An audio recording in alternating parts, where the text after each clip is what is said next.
along with Paul Henry, a very large number of artists from Belfast and other neighbouring towns such as Portadown discovered the West in the 20th century and played a very important part in the story of art in the west of Ireland. Amongst these were Charles Lamb, who settled in Carraroe and had a summer school for students there, as well as Maurice Wilkes, Humbert Craig and Frank McKelvey.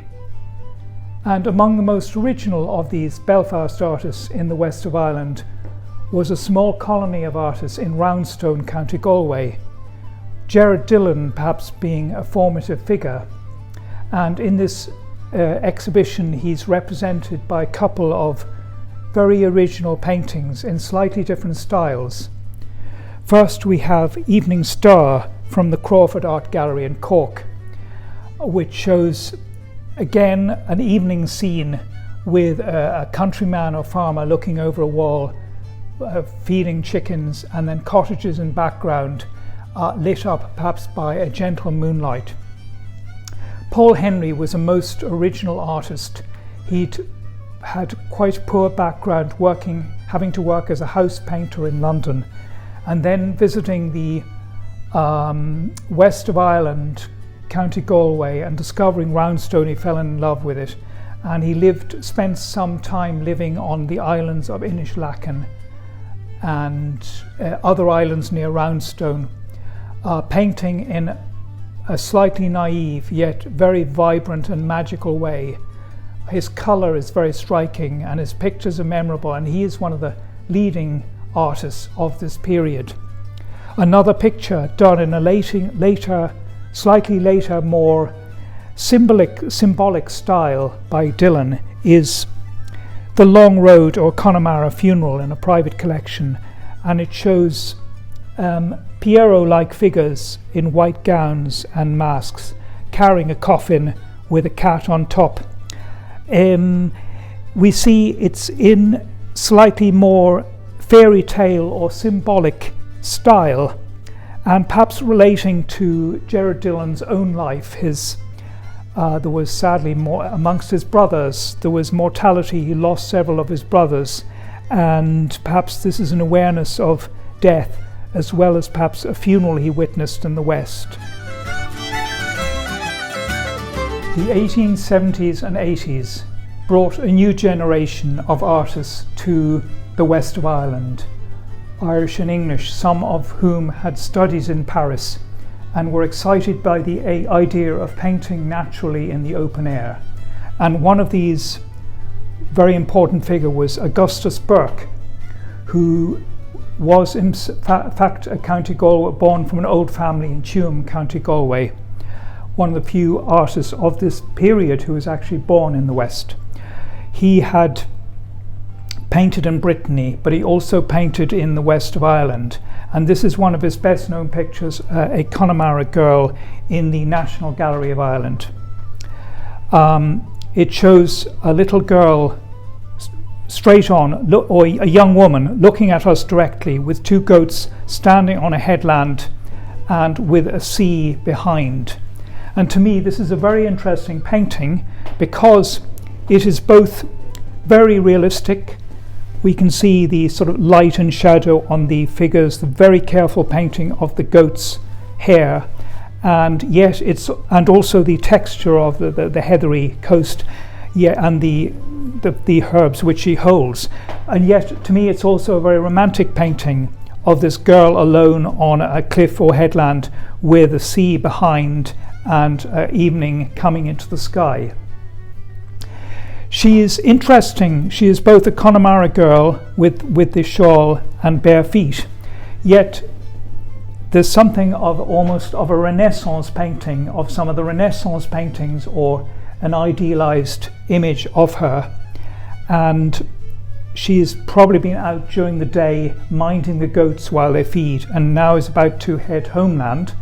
Yet to me also the goats, while looking wild, it's almost as if they are protecting her as she is minding them.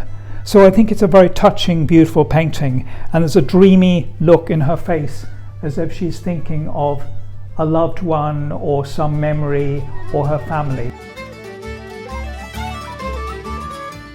One of the most important Irish artists in the west of Ireland during these years, the 1870s and 80s, was Aloysius O'Kelly.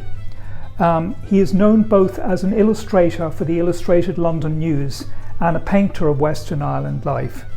As an illustrator, he depicted political events such as evictions, protest marches, speeches, which are very dramatic, but he also did a series of very important paintings of Connemara people in their traditional costume. This picture might be familiar to some because there is a huge painting of it in the National Gallery of Ireland, Mass in a Connemara cabin, but this is a smaller version in watercolour, and there are a couple of other smaller gouache and other versions. To me, this is a remarkable picture because it shows a crowd of country people in a cottage with a young priest presiding over Mass.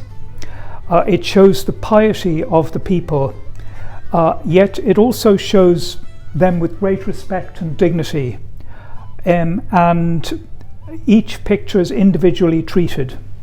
O'Kelly also depicts the still lifes objects in the room very well.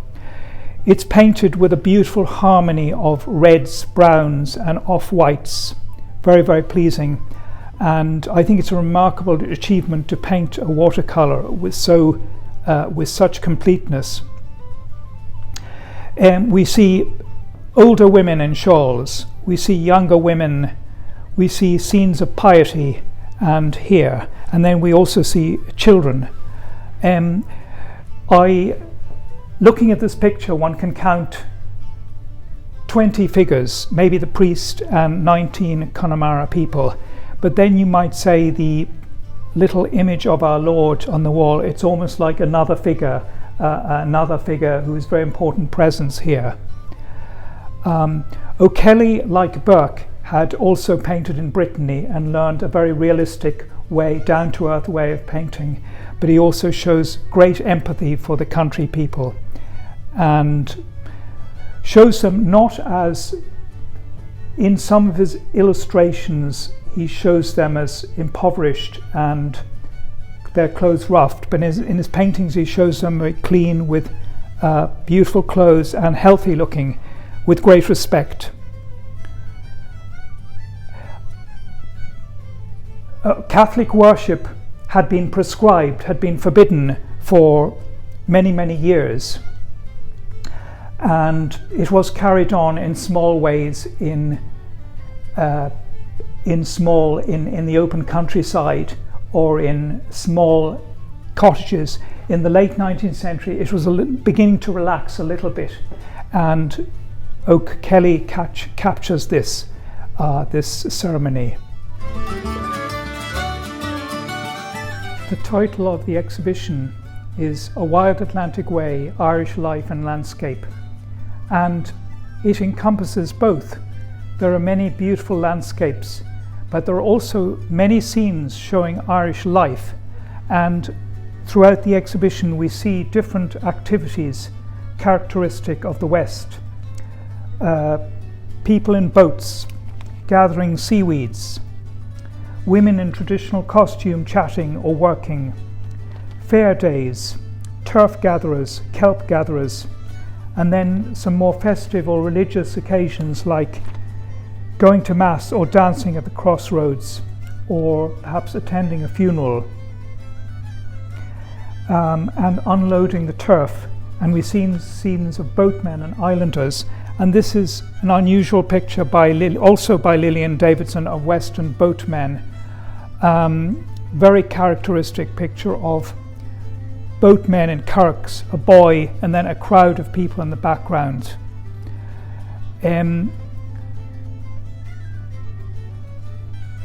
Artists and visitors were struck by the hardship of the life and poverty, but they also depicted scenes of work and festivity and happiness. and this comes across very well in the pictures.